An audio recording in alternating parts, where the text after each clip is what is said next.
This is another iRaw podcast. Welcome to Wildly Unplug, sharing stories of nature, conservation, and creativity. Discover what develops when you unplug and step outdoors. Welcome back, explorers. My name is Lauren. I'm your guide, and about 3 weeks ago, I saw an Instagram video by Gabby Carr. She is pursuing 1,000 rejections. I was totally inspired by this movement that she's creating. So here is my week 3 update of Becoming the Bison, a.k.a. Wildly Rejected. This week, we are into the storm. Here's what I didn't expect this week. Week 2, the scales tipped. The rejections finally outweighed the yeses. Week 3, this is what it feels like to kind of live here, kind of in the middle, or in Bison terms, we are in the storm now. Week 1 was exciting, and week 2 was pushing through the first of the hard no's. Week 3, this is the follow through, because now rejection isn't a surprise anymore. Wins are not immediate, and things are just sitting in maybe. Well, most things are sitting in maybe. And this is the part that isn't talked about enough. We don't see a lot of the waiting. And I think that is what I love about these updates, is showing people that success is not immediate. Now, this week, the Anne McKee Artist Fund rejection came through. That one was hard because it was a project I was excited about. And oddly enough, there's the timing. I hit send on pitching the same idea to an artist residency. And then the rejection for the grant came in right at the moment that I hit send on the residency application. So how odd is that timing? The moment was strange, but also clarifying, because it taught me that no doesn't define the idea. It can still be created somewhere else. Another submission I'm excited for is the Luminosity Photography Contest because of the history of the photo. This week's cover image is of a baby raccoon, and honestly, it means a lot to me. I captured it a couple years ago during a photography competition in Hocking Hills, Ohio. You get one weekend, one location, and that's it. It was a ton of fun to do. And I thought for sure that this image of the raccoon would win, but I think it's because it holds a special place in my heart. We had just come out of a cave, and I took a picture of a landscape looking out of the cave. And that one actually did win for best landscape. It was a very rainy and cloudy weekend, so I had to be creative with my landscape shots, and it paid off. But what I didn't realize at the time was that the raccoon is kind of in the winning image. It's just hidden. It's behind a tree. And we walked out of the cave after I got that landscape shot and walked down a path, and I could feel a presence. And I looked down, and there it was, this tiny little raccoon nestled in the roots of a tree with a beam of light coming down from the heavens, lighting it up. Like, it didn't even feel real. We kept our distance and just watched it for over an hour, and it was sleeping. Its little paws were twitching just like a dog does when they dream. And it's one of the moments where you just know that it's special. And that's why I thought it would win. And I think that's the trouble with a lot of photography and paintings, is that sometimes we don't get to know the history and the story behind the image, and that's what gives it life. And just because that image didn't win at Hocking Hills, I can submit it again.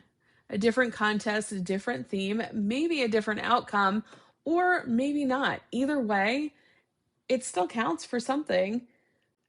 One, it was an amazing memory, and maybe it will lead me to my 1,000 rejection goal. Now, here is the biggest happy surprise of the week. I got to interview Gabby.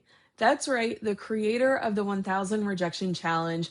She was an absolute delight. We had such a fun conversation. She had so much insight, but no spoilers. You gotta wait for a couple weeks for that episode to come out. The real challenge now is, at this point, the hardest part isn't starting or sending or even getting rejected. It's holding on to all the loose ends, all the open loops. There's a lot of in review, we'll get back to you, and maybe. So there's a lot of uncertainty lingering around right now. I'm so glad I have that tracker that Ashley posted, and it's really keeping me on track. Now here's my reframe. This changed everything about how I thought about this challenge. I came across a quote this week. If you don't go after what you want, you'll never get it. If you don't ask, the answer is always no. If you don't step forward, you will always stay in the same place. And it hit me differently in the context of this challenge, because going after 1,000 rejections can feel, well, kind of depressing if you look at it the wrong way. But here's how I'm starting to see it. Right now, I already have infinite rejections. All the things I haven't asked for yet, all the doors I haven't knocked on, those are already no. So, literally by going after them, I'm not increasing my rejections, I'm actually reducing them. Every ask turns a guaranteed no into a maybe, or even a yes. Well, here's what I'm learning 3 weeks in. Rejection is starting to feel a little bit more normal. It's not emotional every time. Ideas don't die with no. They can get redirected. The most uncomfortable part is the waiting. It's not failing. Failing wasn't even the hardest part, restarting was. Momentum is quieter now, but it's more steady. And I'm not chasing rejections. I'm turning unknowns into answers. Where is this all heading? I've still got grants and reviews, residencies pending, podcast pitches out there, brand collaborations floating around, and I'm still showing up. And that means I'm staying in it, and this bison is in the storm. Week 3 stats overall: total asks 44, yeses 5, rejections 7, pending and in review a lot. The waiting list is growing, and honestly, it's hard to keep track of everything. I mean, I've got it on, the spreadsheet, but mentally it's hard to remember them all. So if you're in this place where you feel like things aren't landing yet, and where everything feels like it's a maybe, where you're waiting more than you're winning, just know this is part of the process, and this is where most people stop. But it's also where things start to build. And I'll leave you with this. That raccoon moment, it didn't need to win to matter. It just needed to be seen and its story to be told. Until next time, unplug, get outside, and see what develops. Wildly Unplugged podcast is a production of Wild Development Studio. The views, opinions, and statements expressed by individuals during Wild Development Studio's productions do not necessarily reflect the views or opinions of Wild Development Studio or its affiliates.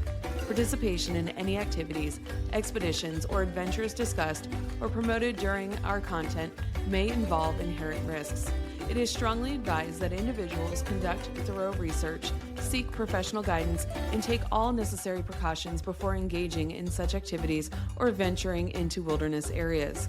Wild Development Studio, its representatives, or employees shall not be held responsible for any injury, loss, damage, accident, or unforeseen incident that may occur as a result of participating in activities inspired by or discussed in our content.